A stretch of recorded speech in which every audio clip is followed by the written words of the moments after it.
What's up guys, my name is Ace, and today we're going to be continuing the Advanced Warfare series where I'm talking about my thoughts and impressions as well as sharing some information based on my experience with the Gamescom build of the game for about 3 hours. And today we're going to be talking Exo Abilities. So first I want to discuss how they actually work, because there are a few sort of misconceptions, or some people just don't quite understand exactly how they do work. So basically you have a battery indicator on the bottom right side of your heads-up display, and it has 5 bars on it. This is the amount of battery that your Exo suit has, and the amount of time that you have to use your Exo abilities per life. So abilities can be turned on and off, and therefore they can be used multiple times in a single life. So you definitely don't have to be committing to using your Exo ability once for the entire duration of your battery life all at once. You can turn it on and off as much as you want. Every time you do activate the ability though, you will use one of those bars of battery life, and then every 1.5 or so seconds, based on my calculations, you'll be using another bar of your battery life until you, or unless you deactivate it. So bars will never recharge in a life. That is one thing that a lot of people are a little bit unsure about. Your bars will not recharge. So once a bar of your battery is gone, it's gone for that life until you die. Once you respawn, you will have a full battery again, but once they're used in a life, they're gone for that life. So this is what keeps the abilities balanced, in my opinion. You only get about 7.5 to 8 seconds of Exo ability per life, so you really have to use it wisely, and it's not like really overpowered like a perk. Even perks, I guess you wouldn't say, are overpowered, but they're not working for you all the time. They're only working for that really short period of time, and they only give you a little bit of a boost. One thing to mention is the overcharged perk, which is a tier 1 perk, will extend your Exo battery life, and it seems to be about double the battery life. So instead of that 7.5 to 8 seconds, you get more like 15 seconds of Exo ability per life with that perk on. I haven't really broken it down too in depth to find all the exact timing, but that's about where you're at. You're about 15 seconds with the overcharged perk. Alright, so now I'm going to go over all of the abilities really quickly, just tell you what they do, and then afterwards I'll share my thoughts and impressions based on my gameplay time. So first we have the Exo Shield. This is basically like a little riot shield that pops out of your arm, and that's exactly what it does. You can't shoot while the shield is up, and it's pretty straightforward. Next we have the Overclock Exo, and this one just increases your foot speed, and it actually increases it quite significantly. It's not just like lightweight, which only gives you a little boost. You go pretty damn fast with this Exo, quite a bit more, and it can be combined with lightweight, so you can go extremely fast. Next up we have the Exo Stim, and this is one that I really want to clear some misconceptions up. So this does not give you increased health. A lot of people seem to think that this gives you that increased health, and it's like the Juggernaut perk from Call of Duty 4. This is definitely not the case. This gives you a temporary ability to generate health beyond normal levels. So, to kind of explain this a little bit better, in any Call of Duty, and it's the same with Advanced Warfare, let's just say you take some damage and you find cover. Now what happens is your character needs like 2 or 3 seconds to catch his breath, and then you start to regenerate your health. With this stim activated, you don't have to take that breath anymore. As soon as you're shot, you're already starting to heal. So in some cases, yes, it will take a few extra bullets to kill you. So let's say you put 2 shots into an enemy and then you miss a bunch of shots, and then you get back on target and start shooting him again. In those cases, it's likely that he's generated enough health that it will take that extra shot to kill. So in some cases, yes, you will take an extra shot to kill your enemy, but if you're perfectly on target, it seemed to be that you were still killing him just as fast as you would kill anybody. So I really hope that clears some things up for some people, because some people are trying to insist that it's the Juggernaut perk, and it is definitely not.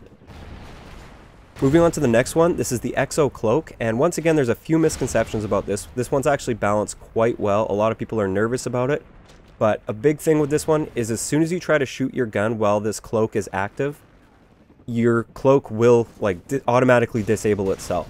So it'll no longer kill the battery, but you'll be exposed again as soon as you try to shoot your gun. So you can't run around shooting people while you're cloaked. And I find that balances this very nicely. Also, I noticed that the cloaking isn't really like 100% invisible. It definitely doesn't make you 100% invisible. I've actually said this before in a comment. I would say that in a lot of areas of a lot of maps and Ghosts, you're actually more invisible with a ghillie suit than you are with this Exo Cloak in Advanced Warfare. If you're really paying attention, you can still pretty easily see a guy that is cloaked. Now the next one is the Exo Hover, and this one basically you can do like a double jump, like a boost jump, and then you can just hover in the air for a short period of time. So, well, for the duration of your Exo ability, so for like 7.5 to 8 seconds total. This one I didn't really use too much, but I saw a lot of people using, and it really doesn't seem all that useful, but I'll talk about that in my impressions. Moving on to Exo Ping, this one shows enemy Exo movement and weapons fire in your heads-up display. So basically it kind of behaves like an Oracle in Ghosts. You can see people through objects while they're shooting their gun or using their Exo movement. So if they're dashing or boost jumping or something like that, you will be able to see them through walls. I don't know what the range is on this. It may be infinite. I'm not too sure. I didn't really use this one too much. I used it a little bit, but I wasn't 100% sure on how it worked, so I kind of avoided it a bit. And finally, we have the Exo Trophy system, which basically while it's active, it will destroy incoming grenades and rockets. It's pretty effective, actually. It's like having a trophy system from Black Ops 2 that's attached to your body. Alright, so now that we've covered them all, I want to talk about my thoughts and impressions. So overall, I thought they would be kind of overpowered. I thought exosuits were going to completely change the game and how you play it, but after playing it, I found them to be just like little boosts that they give you. They need to be timed properly or you end up just wasting them.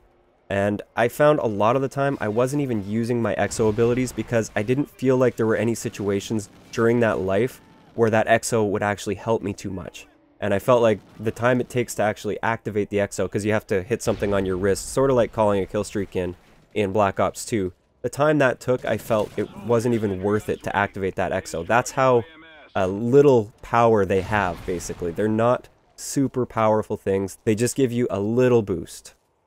So my favorite Exo abilities, and the ones that I feel I'm going to use the most, are first of all Stim.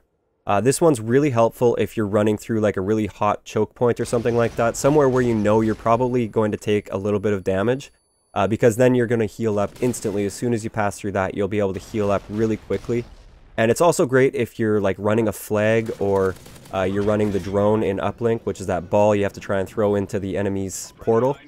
If you're trying to run that and you expect to be taking some fire, this can be really, really effective because you can take a few shots in the back, duck behind some cover, heal up, and then you're good to go again.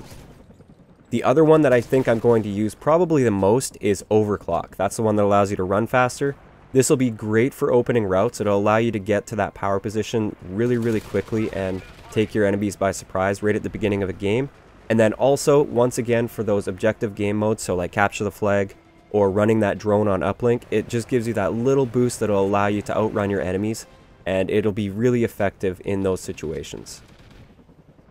Now, the Exo abilities that I likely won't bother with, first off, Cloak.